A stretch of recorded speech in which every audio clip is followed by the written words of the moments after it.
আসসালামু আলাইকুম। Hello everyone, welcome back to my channel. কেমন আছেন সবাই? আশা করছি ভালো আছেন। আজকে আমরা রান্না করছি গরুর মাংস। যারা নতুন রাঁধুনি কিংবা ব্যাচেলার আছেন তাদের জন্য স্পেশাল এই রেসিপিটি খুবই সহজভাবে উপস্থাপন করব। আশা করছি রেসিপিটি ভালো লাগবে। আমাদের চ্যানেলে যারা নতুন আছেন তারা অবশ্যই সাবস্ক্রাইব করে আমাদের পাশে থাকবেন এবং নতুন নতুন ভিডিও দেখার জন্য আমন্ত্রণ রইল। বিসমিল্লাহির রহমানির রহিম। এখানে আমরা ফ্রেশ গরুর মাংস নিয়ে নিয়েছি। মাংসের পিস আমরা মিডিয়াম সাইজ করেই কেটে নিয়েছি। এখন আমরা ভালোভাবে ধুয়ে নিব। নিয়ে নিচ্ছি বড় একটি সসপ্যান, এর মধ্যে দিয়ে দিচ্ছি গরম মশলা, এলাচ, লং, বড় এলাচ, তেজপাতা, দারচিনি। এখন অ্যাড করে নিব পেঁয়াজ কুচি। পেঁয়াজ কুচি দিয়ে দেওয়ার পর অ্যাড করে নিব কাঁচামরিচের পেস্ট। এখন দিয়ে দিচ্ছি গুঁড়ো মরিচের গুঁড়ো, হলুদের গুঁড়ো 1.5 টেবিল চামচ, স্বাদ অনুযায়ী লবণ। লবণ দিয়ে দেওয়ার পর এর মধ্যে আমরা দিয়ে দিব ধনিয়ার গুঁড়ো 1 টেবিল চামচ, জিরের গুঁড়ো 1 টেবিল চামচ। অ্যাড করে নিচ্ছি সরিষার তেল। তেল দিয়ে দেওয়ার পর আমরা হাত দিয়ে ভালোভাবে সবগুলো উপকরণ একত্রে মিক্সড করে নেব। অ্যাড করে নিচ্ছি আদা এবং রসুন বাটা 3 টেবিল চামচ। আদা রসুন দিয়ে দেওয়ার পর আমরা হাত দিয়ে ভালোভাবে মশলাটি মিশিয়ে নেব।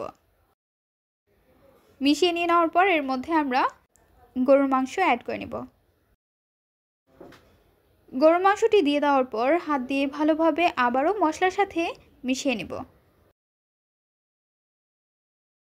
এইভাবে একবারে মশলার সঙ্গে মিশিয়ে গরুর মাংস রান্না করলে খেতে অনেক বেশি ভালো লাগে এবং বলা যায় একদম ঝটপট রেসিপি। মেখে নেওয়া হয়ে গিয়েছে। অ্যাড করে নিচ্ছি পানি। তো বেশি পানি ব্যবহার করা যাবে না, পরিমাণ অনুযায়ী পানি দিয়ে আমরা মিশিয়ে ঢাকনা দিয়ে ঢেকে মিডিয়াম ফ্লেমে চুলায় বসিয়ে দিব। চলে আসলাম 4 মিনিট পর। ঢাকনাটি উঠিয়ে নিচ্ছি এবং খুন্তির সাহায্যে নেড়ে চেড়ে নিচ্ছি। নেড়ে চেড়ে নিয়ে নেওয়ার পর আবারও আমরা ঢাকনা দিয়ে ঢেকে রেখে দিব। চলে আসলাম 3 মিনিট পর। ঢাকনাটি আমরা উঠিয়ে নিচ্ছি। দেখতে পাচ্ছেন বলক চলে আসছে।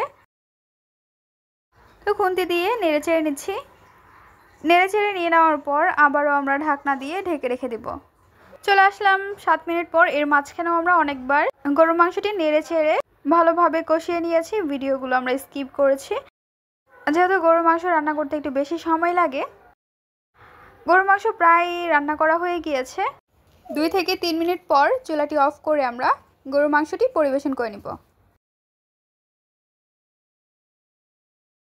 তৈরি হয়ে গেল মজাদার সহজভাবে গরুর মাংস রান্নার রেসিপি।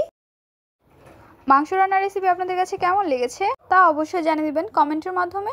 ভিডিওটি যদি ভালো লাগে তাহলে অবশ্যই একটি লাইক করে দেবেন এবং সাবস্ক্রাইব করে আমাদের পাশে থাকবেন। আরও মজার মজার রেসিপি দেখার জন্য সবাইকে আমন্ত্রণ রইল। আজকের পর্বে এখানে বিদায় নিচ্ছি গাইস। আসসালামু আলাইকুম। ভালো থাকবেন সবাই। আল্লাহ হাফেজ।